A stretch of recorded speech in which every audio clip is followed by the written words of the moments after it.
Hello, everybody. This is Mike Prey with Keller Williams Realty with your monthly DFW real estate update.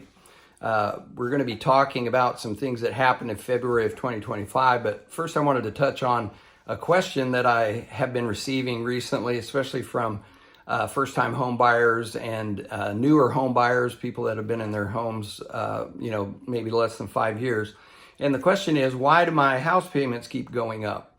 And the answer to that is that when you purchased your home, if you financed your home, you contracted with the lender to pay principal and interest. So principal is the amount that you borrowed or the loan amount to purchase the home.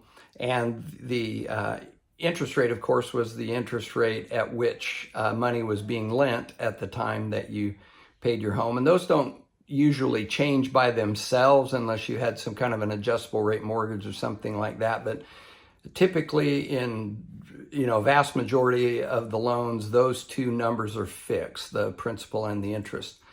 The variables are what you're paying for insurance and your property taxes. And if those are part of your payment, they can change. They can actually go up or down, but typically they seem to be going up rather than down. And so just interestingly, in the last since 2022, insurance premiums in this North Texas area here have actually gone up by 50%. And actually 46%, between 46 and 50%. And that's quite an increase, and that can be responsible for quite an increase in your monthly payment. Just to use some round numbers, easy to use, if you were paying $1,000 a year for your homeowner's insurance in 2022, you'd be paying $1,500 a year in 2025. And that means an increase of about $42 a month in your insurance, in your monthly payment to cover that increased cost in insurance. Now, those numbers are probably a little bit low for some of you, but that gives you an example of what's making a difference to your house payment. Also, property taxes are the other variable. And they can go up and down depending on the appraised value of your home. And that's by the appraisal of the county that you live in. And so prices had been trending up. Interestingly, this year, we can talk about this when we go to median sales prices, but in the month of, or in the year of 2024, they were pretty volatile. But anyway, as the values go up, then the amount of property tax you pay goes up, and that will be reflected in your payment. For example, I have an investment property in Louisville, and so reflecting a 15% increase, or reflecting the increase in the property taxes because of the increase in value, that added about $15 a month to my to the payment that I'm making on that investment property. So in some cases it can be substantially more, and if the values go way up, those will go way up. We saw increases, quite a bit of increases in value in 2022 and 2023, and everybody saw their payments go up accordingly because of the property taxes. So anyway, that's why your house payment can go up. They can also go down for the same reasons. That doesn't seem to happen as often as the going up, but that's why your house payments change from time to time. So I always recommend every year before your insurance renewal that you take some time ahead of time and shop the insurance rates. Sometimes we think, well, we found the best company that has the lowest rates and we're just going to stick with them. And sometimes that's true, but sometimes it's not. Sometimes insurance companies will change their insurance premiums, the cost of being insured. And so a company that you thought was way too high may have changed and be a little bit lower, or the company that you thought, this is more likely, the company that you thought had great premiums and better than everybody else can raise their premiums, and there's no particular rhyme or reason for it. The insurance companies aren't getting together and doing this, so it kind of flip-flops. So it's always worth taking a look. If you've got an insurance broker who has access to many different programs, having them take a look is a good idea. But anyway, you might save yourself some money and keep that house payment down. As far as your property taxes are concerned, I always recommend that people look at protesting their taxes. We may talk about this in a little bit more detail in next month's video, but your tax statements are probably coming out in April, and you'll want to protest those. And you want to keep protesting them, every year to keep that down as much as you possibly can. You may get nothing off, or you may get something off. You don't always know. There's often not a rhyme or reason to that either, but you do want to protest them. So those two things will help at least mediate the amount of increase that you get in your house payment. So in February, the month of February, the homes closed was actually up 55.8% from January. And what that really reflects is a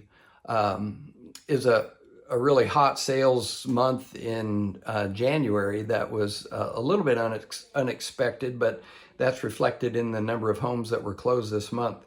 For the year, the homes closed were up 28.9%. The sales price, median sales price, was actually down 9.8% February over January. Ended the month at about $360,000. And that's quite a drop month over month. The graph for median sales prices in this North Texas area is just crazy if you look at it from 2022. 2022, the median sales price was was right at $400,000, so it was actually higher than it is now. And this actually, February has been the lowest median sales price month since 2022. The second lowest was February of 2024. But at the same time, the highest month for median sales price was in June of 2024. So just last year was the highest month for median sales prices. So they're kind of bouncing all around, and it's people who are trying to time the market. That's a hard thing to do anyway. But with the kind of volatility in prices that we're seeing, it makes it even more difficult. Now, the median sales price is a little bit different than other ways to measure sales prices. And so there are a couple of factors that go into that. One is last month, maybe there weren't as many high-end homes that were sold. There were homes sold, but maybe not as many high-end homes. If you have a lot of high-end homes sold in a given month, that'll move that median sales price. Whereas if you don't have very many of those, and you're mostly medium-priced to lower-priced homes, then that's going to move that median sales price. It doesn't have as much to do with the volume of sales as it does where in the price range the homes were sold. So it's an interesting variable, and it's a good one to take a look at. It kind of tells you more than the average sales price, but there are some variables that go into that. But I thought that might be some interesting information for you. The total available inventory was down 4.3% month over month. That means that fewer people were putting homes on the market in February than in January, actually, and that a lot of the homes were selling in January, and nobody made that up in February by putting more homes on the market. The days on market, for the year total available was up 25% though. So the availability of inventory is climbing with minor ups and downs and ripples in the graph, but the amount of inventory is climbing over what was available last year, which is moving us closer to a balanced market rather than a major league seller's market. And so that's good for buyers and sellers, but the buyers have more options to choose from, and sellers are a little bit more accommodating about helping people get into their homes. The interest rates were down 0.19 month over month. They ended the month of February at 6.76% on a nationwide average. And for the year, they were down 0.18. So this time last year, the interest rates were 6.994. I'm making this video in the middle of early middle-ish of March, and today the interest rate is 6.79. Now, that may not seem like a lot to you, but when the interest rates were over 7, when they're over 7, it's really noticeable in the marketplace, the activity for real estate. And when they're bouncing up and down a lot, that puts a little bit of damper, because nobody knows, am I going to get the interest rate that it was quoted at the beginning of this process? Will it still be there for me when I'm ready to lock in? And at one time, in the not too distant past, the recommendation was that you check with your buyers every week to make sure they can still qualify for the price range of home that they're looking for. But so what we're seeing with those numbers, even though they're kind of 3/4 of the way to 7, they're in the 6s and they're staying fairly stable. And so what that means is that if you're buying a home and you're going to finance that home, you can plan accordingly. You can save accordingly. You can plan accordingly. You can find a price range that works. You can find an area that works, that gives you the home you want for the price that you want to pay and that you can afford to pay. There's just a lot less volatility in those interest rates, which is a really great thing. Well, that is the update for February. Excited to move into spring here. We're already seeing an uptick in activity and a lot of optimism out there in the marketplace. And so I look forward to kind of telling you how spring kicked in here. Spring's coming up. First day of spring is actually the 20th, and here in North Texas, we're starting to see some of that spring-like weather. So if you have any questions about your real estate plans or your real estate goals, or exactly what's happening with your house or your neighborhood, if you have any questions at all about any of that, please reach out. You can give me a call at 469-446-0234. That's 469-446-0234. Or you can email me at mikepray2@gmail.com.